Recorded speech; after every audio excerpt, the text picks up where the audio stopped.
नमस्कार, सुस्वागतम दर्शकों जी। मैं भी एक बार आप लोगों के साथ 61वां ईआरएस कांग्रेस में प्रस्तुत एक अध्ययन ने नेफ्रोटिक सिंड्रोम से जुड़ी किडनी की बीमारियों की निदान पर निगरानी में एक अभूतपूर्व और महत्वपूर्ण सफलता का खुलासा किया गया है। यह अध्ययन new England journal of medicine में भी प्रकाशित हुआ है। हाइब्रिड तकनीक का उपयोग करते हुए शोधकर्ताओं ने रोग की प्रगति पर नजर रखने के लिए एंटी नेफ्रिन ऑटो एंटीबॉडीज को एक विश्वसनीय बायोमार्कर का रूप में पहचाना, जिससे व्यक्तिगत उपचार दृष्टिकोण के लिए नया रास्ता खुल गया। नेफ्रोटिक सिंड्रोम, जो मूत्र में प्रोटीन का उच्च स्तर की विशेषता है, गुर्दे की बीमारी जैसे कि minimal change disease, primary focal segmental glomerulosclerosis और मेम्ब्रेन्स नेफ्रोपैथी से जुड़ा हुआ है। नेफ्रोटिक सिंड्रोम के पीछे प्राथमिक कारण पोडासाइट्स को नुकसान है, जो गुर्दे का फिल्टर करने के लिए जिम्मेदार कोशिकाएं है, जो प्रोटीन को मूत्र में लीक होने देती है।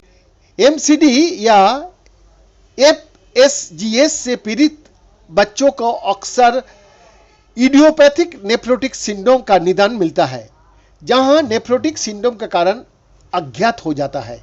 ऐसा अक्सर इसलिए होता है क्योंकि जिन बच्चों के मूत्र में प्रोटीन का स्तर अधिक होता है, उन्हें शायद ही कभी किडनी बायोप्सी से गुजरना पड़ता है, जिससे आमतौर पर कारण का पता लगाया जाता है।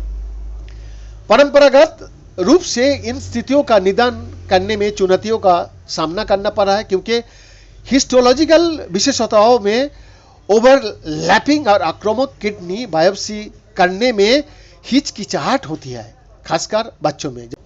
एमसी और एमएसजीएस वाले कुछ रोगियों में एंटी नेफ्रिल ऑटो एंटीबॉडी देखी गई है। इन बीमारियों के बढ़ने उनकी सटीक भूमिका पूरी तरह से समझ में नहीं आया है। यूरोप और अमेरिका में किए गए इस अध्ययन में एंटी नेफ्रिन ऑटो एंटीबॉडीज का विश्वसनीय रूप से पता लगाने के लिए एंजाइम इम्यूनोसप्रेसेंट एस के साथ इम्यूनो प्रिसिपिटेशन को संयोजित करने का एक नया तरीका प्रस्तुत किया गया है। निष्कर्ष से पता चला कि एमसीडी वाले 59% वयस्कों और आईएनएस वाले 90% बच्चों में एंटी नेफ्रिन ऑटो एंटीबॉडीज प्रचलित थे, जिनकी इम्यूनोसप्रेसिव दवाओं से इलाज नहीं किया गया था। महत्वपूर्ण बात यह है कि इन ऑटो एंटीबॉडीज का स्तर रोग गतिविधियों से संबंधित है, जो रोग की प्रगति की निगरानी के लिए बायोमार्कर रूप में उसकी क्षमता का सुझाव देता है। जांच के तहत अन्य बीमारियों में भी एंटीबॉडीज बहुत कम देखी गई है। गुर्दे की कार्य और बीमारी पर नेफ्रिन टीकाकरण के प्रभाव के आगे की जांच करने के लिए शोधकर्ताओं ने चूहों की प्रयोगशाला में निर्मित नेफ्रिन प्रोटीन दिया, जिसमें चूहों में एमसीडी जैसी स्थिति पैदा हो गया।